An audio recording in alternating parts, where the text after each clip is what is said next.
can definitely add that flair and add that personality, and it's important to be able to entertain your guests and show them a good time and let them, you know, experience what's great about you and your personality, because people will respond to that. But at the same time, it's important to have that knowledge base. It's important to have that tasting portfolio in your mind, and be able to refer to that so that you can have an intelligent conversation about the wines, not just have it be, you know, your passion through, but your intelligence as well. So it's a balance of the two, and I think that the people that I've been lucky enough to work with in this industry have kind of all had different personalities, and I've tried to glean the good stuff and leave the well, that's a fair approach, I think. Yeah. And it's interesting the memory comes up, because it does seem to be a key foundational part of wine, and in fact, kind of almost what wine is, a memory of a vintage or a time or a place that's passed and that's bottled up for us, and that we get to experience later in comfortable surroundings. What are your goals for the coming year? You've achieved a lot here. In a really short period of time, you've established this restaurant as one of the great wine destinations in the world. What's next? What do you want to take on next year?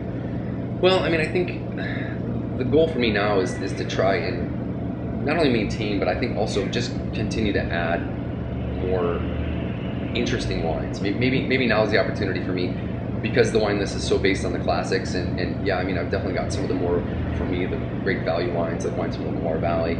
But I think maybe now it's an opportunity for me to explore some areas that are really out there, you know, and at the same time, my focus will always be to maintain the quality level that I'm at, and I want to always continue to be looking for new sources and new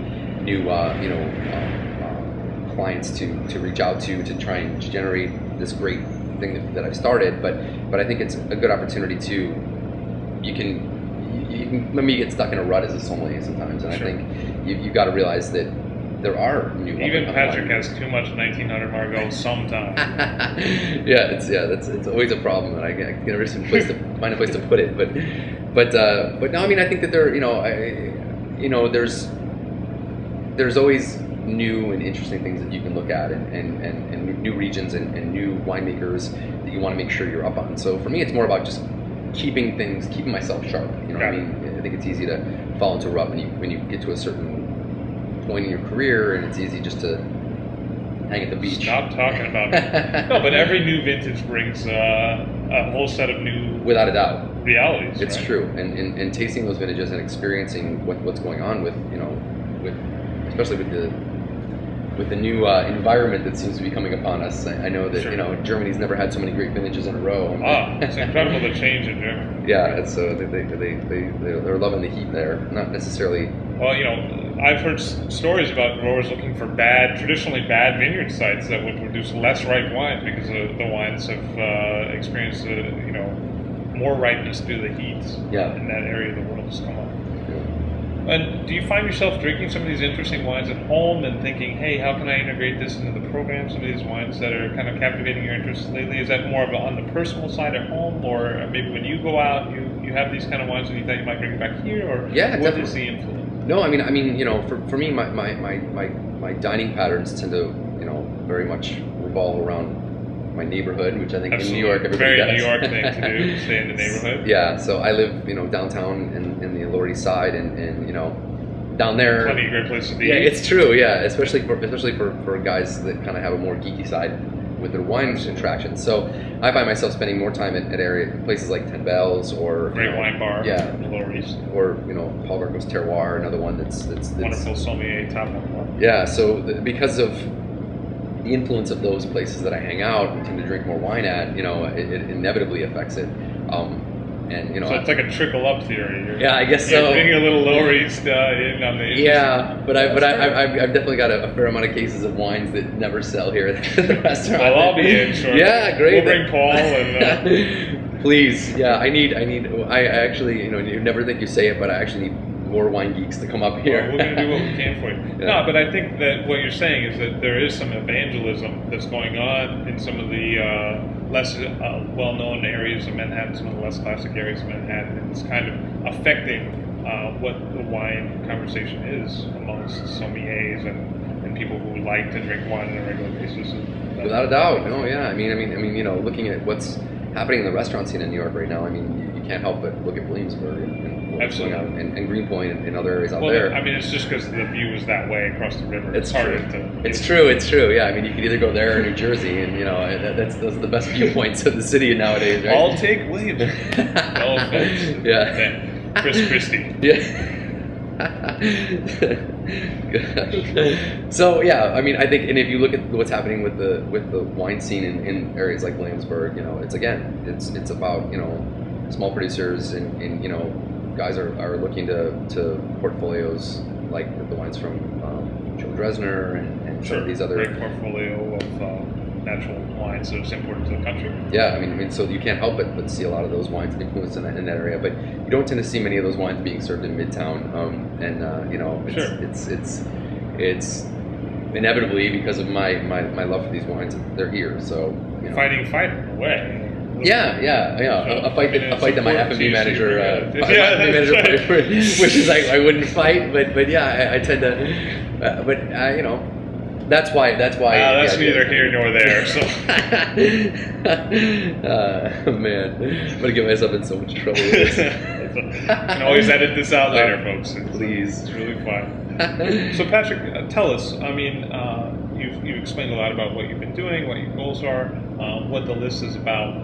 What are some of the stories from the wine world that really captivated who you are and made a difference for you over the years? Who are the people who make wine or consume wine that have really stood out for you over the long span of time that you've been something? Yeah, I mean, there are so many, but I mean, my initial thought is to talk about. You don't have to say me right away. No, you're definitely on the list. You're definitely on the list. I just got to get through a couple. Come on, other names. Santa Claus.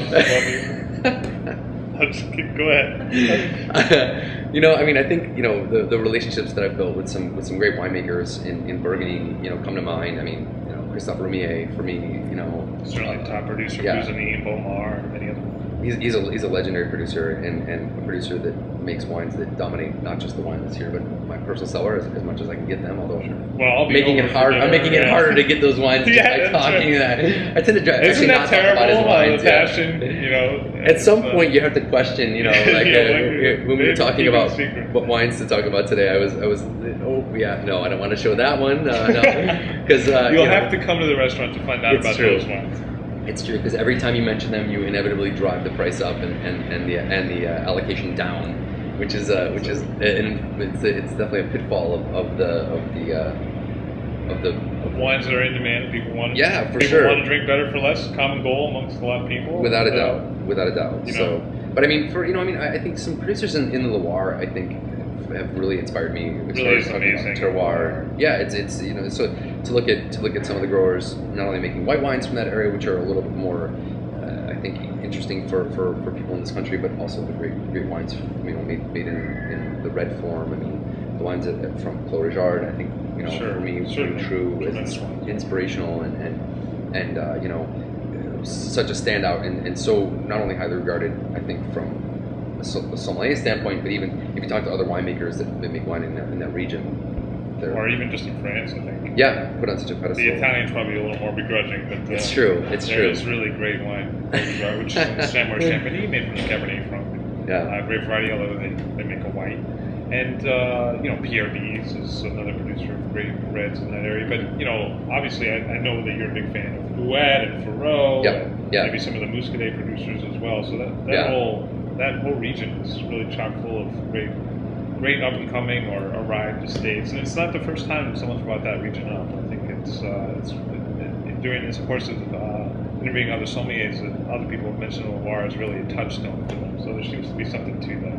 Yeah, no, I mean, I think it's like the next region, which is sadly sometimes unfortunate, because now you know that those wines are going to become really hard to get, which is actually great. I mean, what better thing for these winemakers than to not have enough wine to supply? I mean, for so many years they've had more than enough for all of us, but it seems exciting to think that's now becoming a region that's being talked about, and there's more than just Sancerre. Not that there's not great Sancerre, but there is so much more to the region than that. For sure. Why do you think it is that region's been a little neglected? Is it that it doesn't have a great restaurant tradition? It seems like some of the great chefs come from the south, or different areas of France. Why is it that we've forgotten until recently about the Loire? Why didn't we see more of those wines on this? The exclusion of Sancerre, which has been popular for a while now. Why do you think that is? You know, I think it's about the fact that they haven't built. Such an interesting question. I Maybe mean, they already sold to the local populace. I know I guess I feel like I know the answer, but I don't know how to say it. I don't know. It's something to do with I guess them kind of latching their trailer onto the bandwagon, and I think that they've not done that. They've not mainstreamed themselves, which makes me respect them even more. Sure. They haven't By being distinctive, they were ignored. Exactly. They haven't tried to reach particular critics or publications. I think they've just continued to make wine the way they have forever, and I think they've been happy with the following that they've had. But you know, I think like we spoke about Corrigard, I think there's an example of an estate that for a while kind of broke onto the scene with great ratings from particular critics, and those wines became huge, and they're still impossible to get. Yeah, they really are. And I think that there's plenty of estates that are making wine, you know, to the level where they could achieve that same thing. But I don't know. Maybe it's kind of the humble nature of those vignerons. And I think that's you know a word that maybe we don't associate with many wine regions, especially in you know New World wine regions where it's all about your winemaker or your vineyard manager, and maybe there's such a separation between the two, and in so many regions that's becoming the case where you have one guy that tends the vineyard and one guy that makes the wine, and regions like the Loire Valley, it's the same guy, like, you know what I mean? Sure. This is the guy who's selling the wine, making the wine, you know, planting the vines and pruning the vines and harvesting and doing everything from point A to Z. And when you think about somebody like Didier Clos Blanc, who invented new techniques of pest control, and you know, curing diseases naturally, who's a winemaker in the Loire, it really is true that they seem to have taken a special interest in the care of what they're doing. And looking at the quality level of those wines, I mean, it shows. I mean, it shows that there's something special happening there. And even within the realm of neighbors from their estate, I think that they're definitely one to take notice of.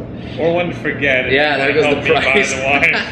They were already getting a little scarce. Yeah, it's true. It's true. Don't quote me. Yeah, it's such a. It's funny. It's come up so many times during discussion now. The fact that it's a thing. It's like you find these great gems, and part of you wants to keep it a secret so that you can continue to fill your cellar with these wines, but part of you wants to inspire people to drink wines because they're so great. And wine is about sharing. It really is about sharing. I think you're right. And so I think it's either about sharing or it's about drunkenness. I think it's really because the bottle is too big for a single person. So you have to set your priorities. It depends on what time of the night you're asking the question, I guess. Right. But it is kind of like the Flintstones, where you used to have the good angel and the bad angel on each shoulder, and one is saying, you know, share the wine, and the other is saying, just for me. Don't tell. The pitchfork guy is trying to keep it a secret. Yeah, it's true. Well, I think you're one of those who's listened to the Angel in White more than most, and I appreciate your time today and sharing what I know to be an extensive experience with wine and the love of it. And I thank you very much, and hope to see you again here as a customer. No, thanks for coming. It's been great. Thank you, sir. Cheers.